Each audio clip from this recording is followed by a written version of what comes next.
Mirna, y es un día crucial. ¿Por qué? Porque hoy también comienza ya este debate del ingreso mínimo, el sueldo mínimo, este aumento que ya ayer, junto aquí el ministro de Hacienda, Mario Marcel, que nos acompaña en exclusiva en Tu Día, nos va a relatar lo que fueron estas más de 6 horas de reunión junto con la CUT y otras entidades para poder lograr este aumento mínimo, pero además, ojo, otros anuncios muy relevantes para la cartera que vienen para todo este año, este complejo inicio de gobierno también que ha iniciado en el Palacio de la Moneda. Ministro, muchas gracias por su tiempo. Primero que todo, luego de esto son 3, podríamos decir, un aumento escalonado del sueldo mínimo. ¿Cómo se traduce esto en la ciudadanía, en el bolsillo real de las personas? Bueno, en esta negociación, que aparte de las 6 horas de ayer tuvo 3 reuniones anteriores en las pasadas 2 semanas, llegamos a un acuerdo que incluye, por un lado, el reajuste del ingreso mínimo, en que estamos alcanzando la meta de incrementarlo a 400.000 pesos dentro de este año. De hecho, va a ser en agosto en lugar de ser hacia finales de año.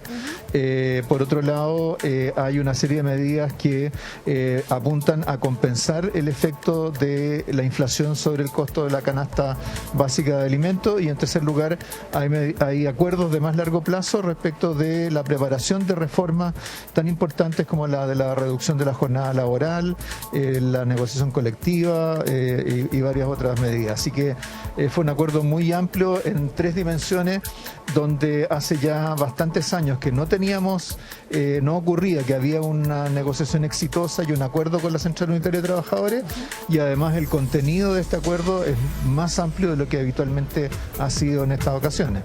Ministro, usted mismo lo señalaba, es primera vez que se da este acuerdo ya mucho más concreto, mucho más seguro con la CUT y otras entidades, pero también es uno de los aumentos más significativos en los últimos 25 años, si es que no me equivoco. ¿Cómo va a impactar efectivamente en el bolsillo de los chilenos y chilenas este aumento en el sueldo mínimo? Así es, este es un aumento de 14% en términos nominales para cuando lleguemos a los 400.000 pesos. Y eso se compara, digamos, podemos hacer distintas comparaciones. Si lo comparamos con la inflación que tenemos hoy día en 12 meses de 9%, significa que hay un aumento real algo superior al 5%. O sea, este aumento del ingreso mínimo va a más que compensar por la inflación que se ha ido produciendo desgraciadamente en Chile por las causas externas e internas que se han comentado en otras oportunidades.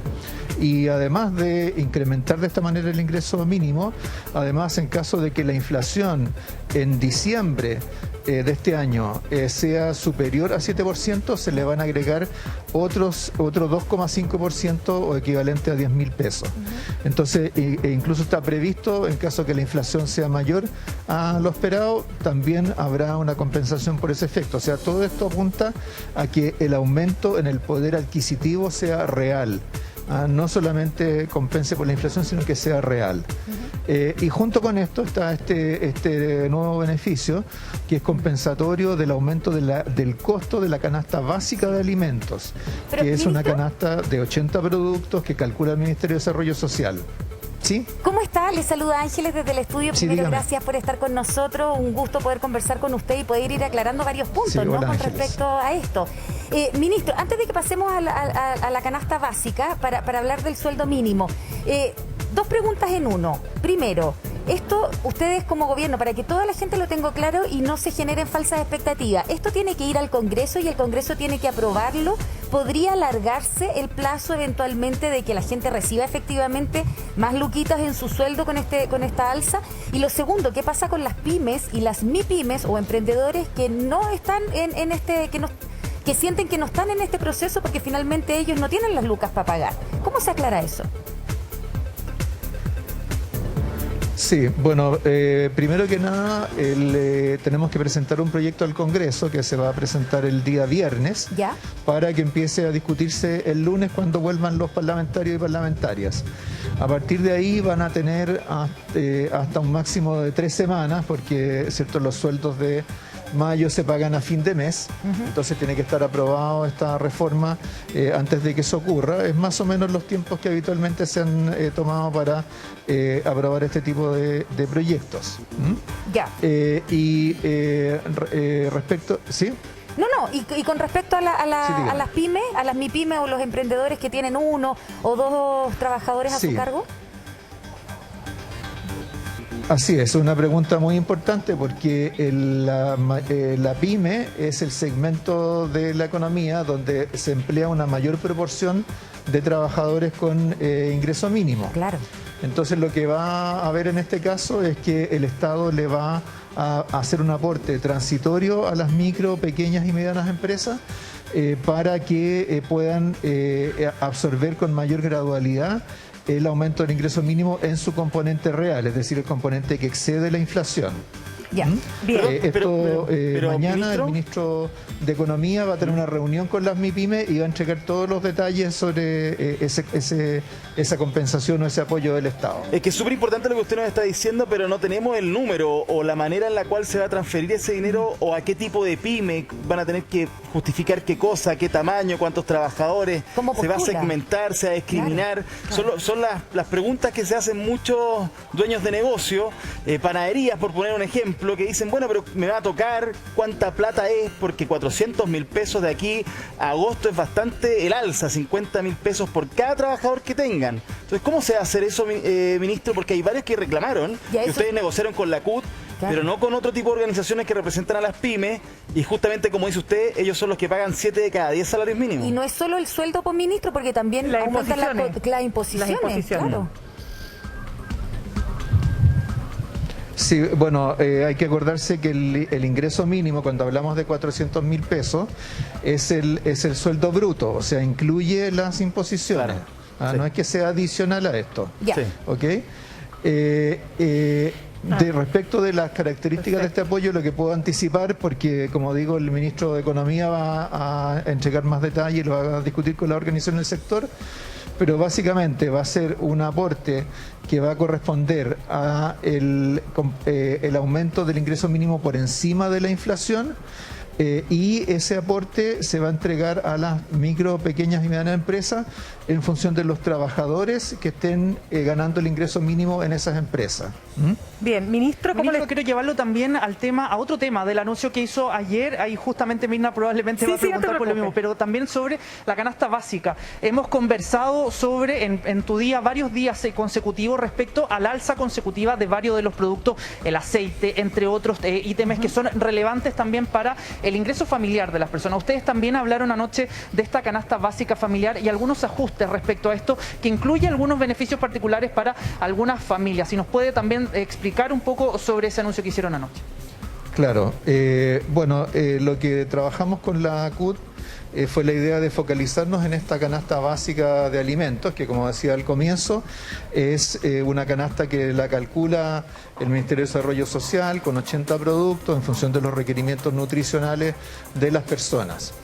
Respecto de esta canasta se van a hacer dos cosas. En primer lugar, se va a establecer un observatorio de los precios de los productos que están en esta canasta, de tal manera de poder informar sobre la evolución de estos precios, detectar eventualmente algún tipo de anomalía en el mercado, denunciarla a la Fiscalía Nacional Económica si es necesario y estar informando continuamente al Consejo Superior Laboral.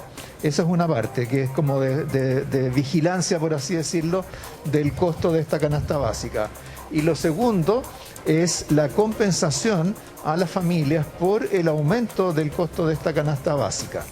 Esta compensación va a ser complementaria a la asignación familiar y al SUF. Por lo tanto, no es solamente algunas familias, estamos hablando aquí de más de 3 millones de causantes de SUF y de asignación familiar, o sea, hijos, cargas familiares, y por otro lado, más o menos 1,5 millones de hogares. Esto es lo que van a recibir, es un complemento de la asignación familiar que va a corresponder al aumento que ha tenido en 12 meses el costo de esta canasta básica de alimentos por persona, y luego multiplicado por el número de cargas familiares que tenga el trabajador o trabajadora. Por lo tanto, esto no va a ser un monto fijo, sino que va a ir variando de acuerdo a lo que sea el aumento de este costo de la canasta. Ministro. De tal manera que, por ejemplo, tenemos ahora un punto de partida en que en los últimos 12 meses, para los que tenemos datos, esa canasta aumentó en 14%. Si el próximo, para el mes siguiente, el aumento es de 15, 20, 25%, ojalá que no lo sea, por supuesto, Ay, no. entonces este beneficio va a aumentar en esas magnitudes. Ministro, le saluda Mirna Sí. Schindler, gracias por Mirna. estar con nosotros. Sabemos que tiene una agenda ocupadísima. Hola, Mirna. Mire, estamos aquí en el estudio con dos alcaldes, el alcalde de la Florida y el alcalde de Independencia, en cuyas comunas viven muchas personas de la clase media que no van a acceder a estos beneficios. Y estas personas son muchas de ellas con las que conversamos habitualmente.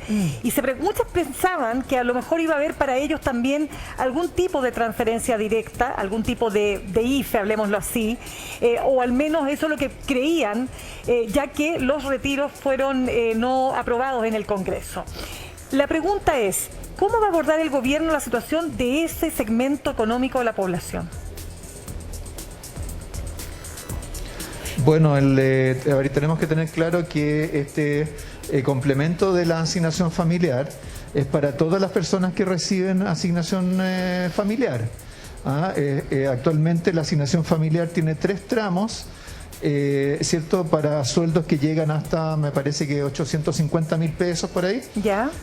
Todas esas cargas familiares van a recibir el mismo aporte. Por lo tanto, estamos yendo aquí más allá de los trabajadores que ganan el ingreso mínimo. Estamos yendo hasta trabajadores que ganan 50, 60% por encima del ingreso mínimo. Ya. Sí.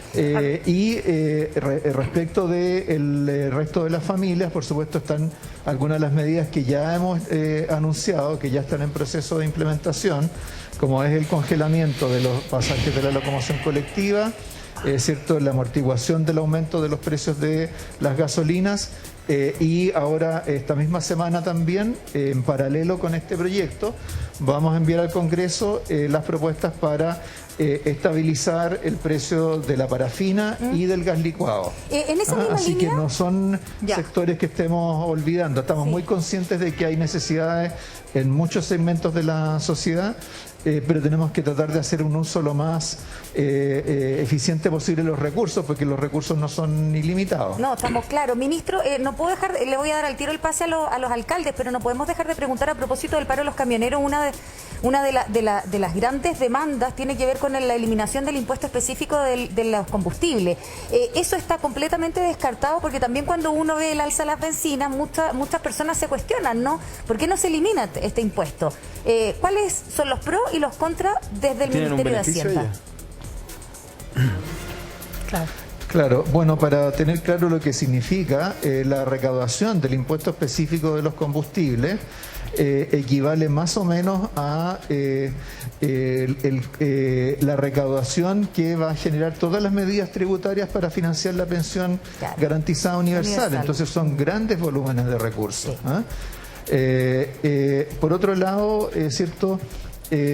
Sabemos que en estos momentos está operando el mecanismo de estabilización de precios de los combustibles, se están conteniendo las alzas, los precios del petróleo a nivel internacional, hay momentos en que llegaron a crecer más de 60%, obviamente eso no se está traspasando en esas magnitudes al público. Tenemos un aumento máximo de 6 pesos por litro de combustible, entonces por esa vía estamos acotando estos efectos que sabemos que no solo impactan sobre los automovilistas, sino que también sobre los taxistas, ¿cierto? Los camioneros, el transporte colectivo, etcétera. Alcalde Durán.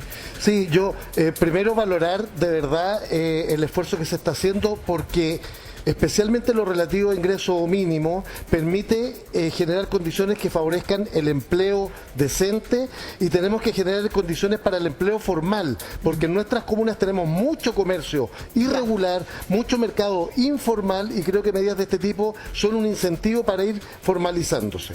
Y lo segundo es que, más bien una pregunta al ministro, yo también leí en el marco del programa Chile Apoya que iba a haber una inyección de recursos destinado a iniciativas, proyectos de los gobiernos locales que fortalecieran iniciativas de empleo y que al mismo tiempo permitieran asumir parte de los desafíos que tenemos en los territorios, especialmente aquellos territorios más postergados. Si pudiera explicarnos un poquito de este fondo. Sí, bueno, este es un fondo que se creó justamente con la idea de poder financiar proyectos intensivos en empleo en los gobiernos regionales, los gobiernos locales o los municipios. Se ha estado trabajando en estos días ya en la puesta en marcha de este fondo y esta semana ya deberían abrirse las postulaciones. A esto hay que agregar que también está la posibilidad de reasignar recursos desde otros programas de inversión que no se vayan a ejecutar por completo durante este año porque se atrasó un proyecto, porque fracasó una licitación, en fin, y en la medida que se vayan liberando recursos desde otras partes del presupuesto para inversión, los vamos a ir también canalizando a este fondo. Así que es un fondo que es crecedor, ojalá que no sea, ¿cierto?, porque se demoran mucho las inversiones, pero nos ayuda a tener una alternativa de tal manera de que en algo que es tan importante como la inversión no queden recursos sin gastarse este año. Bien. Alcalde Carter. Ministro, buenos días. Lo primero, saludarlo y felicitarlo. Es una buena noticia que un ministro de Hacienda sea tan valiente de ser preguntado directamente en un canal de televisión. Yo nunca lo había visto en ningún gobierno, así que qué buena noticia que un ministro de Hacienda lo haga en la amistad democrática. Un abrazo grande. De pasadita venga al estudio también, ministro. Pero con la misma fraternidad democrática, ministro, comparto con Mirna que me falta la lectura de los otros 4 millones de familias de chilenos que no van a recibir esta ayuda. Comprendemos de que los recursos son escasos y las necesidades son ilimitadas, pero ciertamente este paliativo, que con pocos recursos que tiene este gobierno después de la crisis que vimos los últimos años, se hace lo que se puede, pero honestamente, ministro, tenemos que echar a andar el país de nuevo. No podemos seguir viviendo de bonos. La gente merece vivir de un trabajo digno, estable y bien pagado.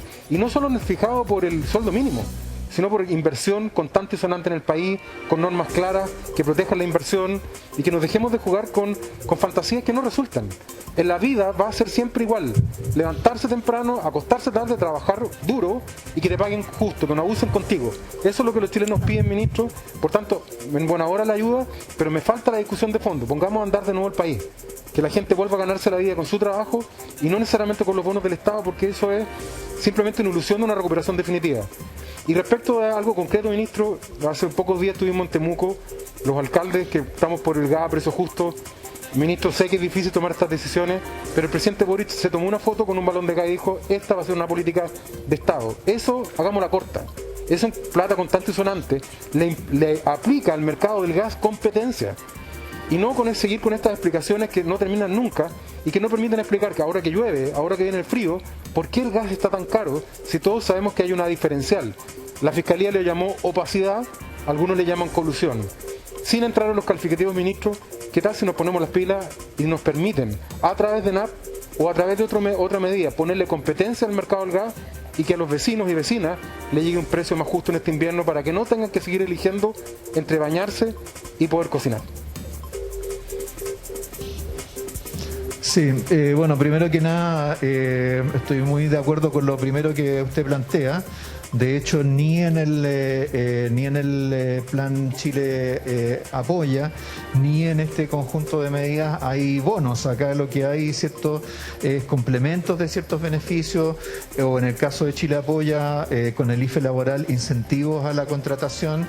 Y en ese plan, ¿cierto?, hemos combinado medidas por el lado de la oferta que tiene que ver con fortalecer los sistemas de cuidado, algunos de ellos, ¿cierto?, que los administran las propias municipalidades, y por otro lado, ¿cierto?, focalizar o dirigir el IFE laboral hacia las mujeres, que es el segmento del mercado del trabajo que está más atrasado, para crear con eso, más el aumento de la inversión pública, 500.000 de empleos. Y como usted bien dice, creo que está en el sentido común de las personas que lo que genera ingresos permanentes, de lo que se puede vivir, es de los ingresos del trabajo, porque los bonos, los retiros de fondos son todas medidas transitorias.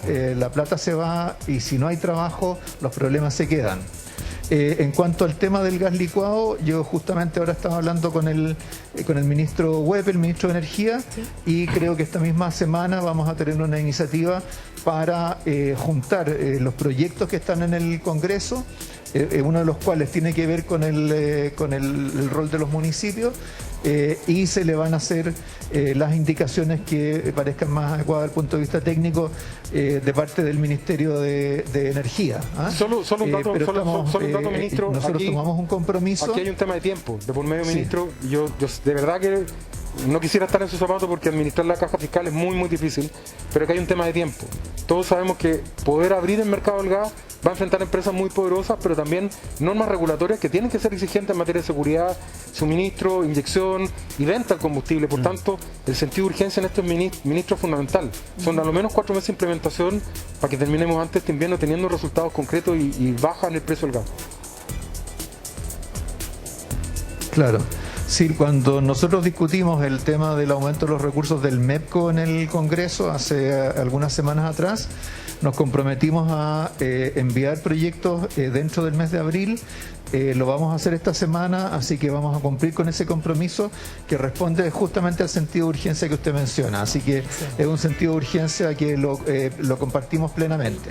Muchas gracias. Compromisos, una tremenda conversación e incluso también explicaciones directas de todo este anuncio del sueldo mínimo, la canasta básica familiar. Si fuera por nosotros nos quedaríamos conversando quizás hasta que termine el programa, pero sabemos, ministro, que tiene una apretadísima agenda, pero muchísimas gracias por su tiempo, ministro Mario Marcel. Sí, muchas gracias a usted. Tengo que volver al Consejo de Gabinete, pero ha sido un gusto poder conversar con usted y explicar las medidas que se están adoptando y los acuerdos a los que se ha llegado. Muchas